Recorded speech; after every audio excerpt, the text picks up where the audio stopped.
By introducing our honorary coach for tonight's game, Ricky DeGale.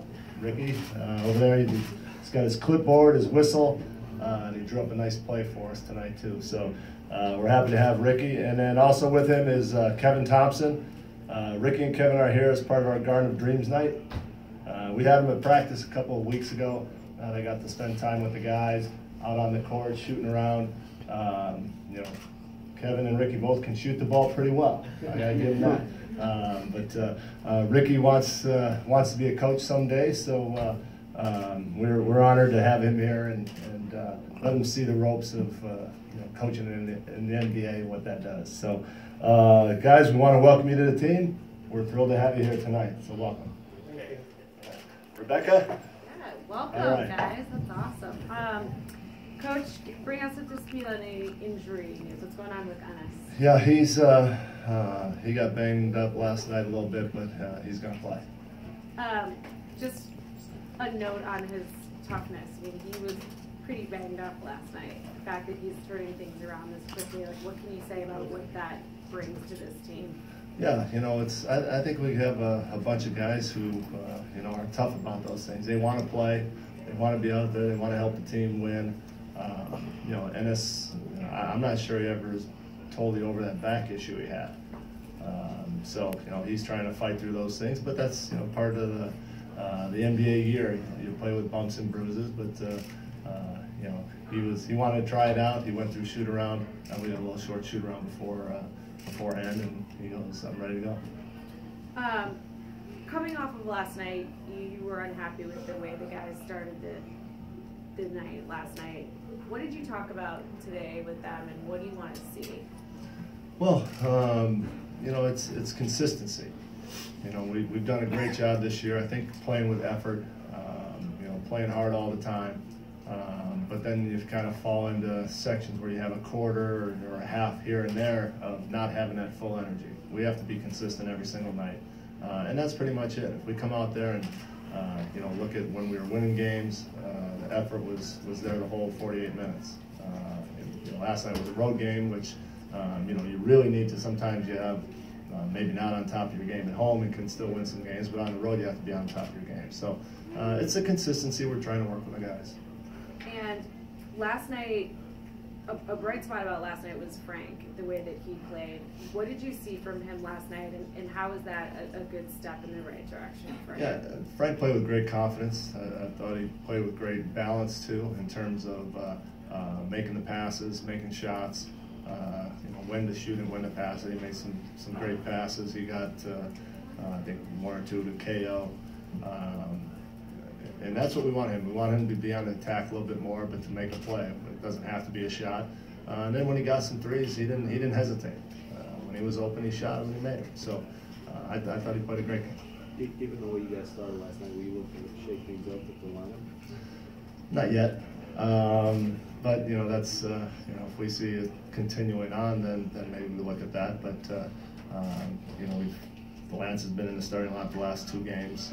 We won one and we lost one. So again, I think we'll be up and down for a while. That's again works towards the consistency we're looking for. And if we get that full effort, you're going to have nights when you give your full effort and you still lose. But it's hard to accept when you don't have that full 48 minutes of passion and getting after it, and you end up losing. Kristaps said after the game that he felt like shooting mostly, that he didn't have his legs.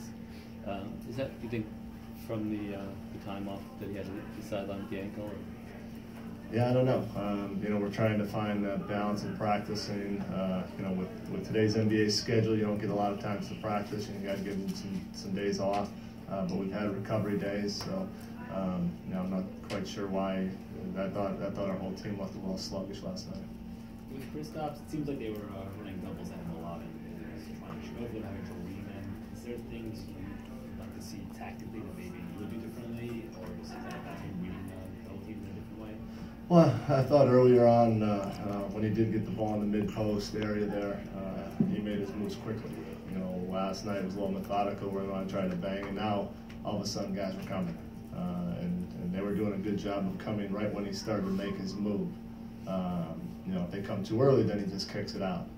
So, you know, he's got to find that balance of when to just kind of make the move quickly, when to draw that double team so we can kick it out to our shooters and Courtney and Doug when they're out there to get some easy looks that way. And then all of a sudden the team starts thinking, oh, can we really go double them because they're hitting threes on us.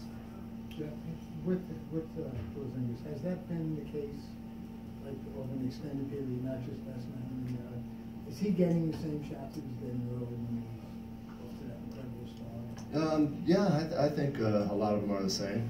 You know, again, I mean, maybe we're all unrealistic to think, you know, he's going to shoot 60% every night and score 30. That's an awful lot to put on someone that's 22. But we do need him to score for us, and so sometimes, you know, he'll take an extra look or two. But you know, we need that. But again, we got to find that balance of when he can get those shots, when he needs to make a pass. You know, I think we need to set better screens, you know, on him when he comes off things, and he also has to set harder screens on ball handlers to open himself up more. So a lot of things we're going to continue to work on. Scott was talking yesterday to us about the fact that you know, he wants the team to be in a playoff race the entire season. He's not thinking about the lottery. But you have talked about like the balance of developing players. I mean, has it affected your coaching decisions at all? I mean, are you trying to win every single game without the thinking of development, or are you sometimes saying, let me put in Dotson or let me put in Frank? I mean, what's going through your mind like sometimes on that balance? You know, I think we're always looking to win the game. I don't think there's any coach or any player that goes out there and says we're not trying to win this game. You know, sometimes you want to give guys looks and opportunities. You know, from practices when they earn it, and they show that hey, you know, they might be able to give us a lift. You know, I thought last night Frank and Dot were very good.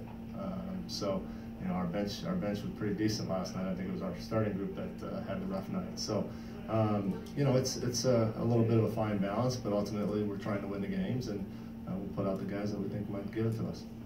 With Frank and Jared and let's say Lance and Michael, you have like several decisions that you're making night in and night out with rotations. Do you ever second guess yourself after the fact if something doesn't go well, or do you kind of just leave it in the past? Well, I think most coaches, you know, you go after the game and you watch tape, but you can't coach that way. You know, you try to make decisions as the game's going on, whether it's if you need a defensive guy or an offensive guy, and sometimes it pans out, sometimes it doesn't. But you know, every coach, you know, I think you ask any coach after a loss, they're up till 3 in the morning looking at the table, what could I have done different? On wins, you have a tendency to fall asleep a little bit better. Well, offensively, I know that you want the guys' identity to be defense, but offensively, do you think they found an identity, and how much was Tim Hardaway's absence kind of throwing a wrench in whatever the identity is? Yeah, I think it hits us a little bit. Tim gives us, you know, another guy that can really run the lane with speed and athleticism. You see a lot of times we're able to throw the ball ahead, and he gets an easy layup. You know, they have to honor him on the three-point line, so we're spread out a little bit more, and he can attack the basket. And we don't quite have that when he's not out there. The other guys can, you know, step up maybe with shooting, but someone's got to create those shots for him. You know, Tim's one of the few guys on our team that can really create his own shot. So, yeah, we miss him, but again, that can't be an excuse.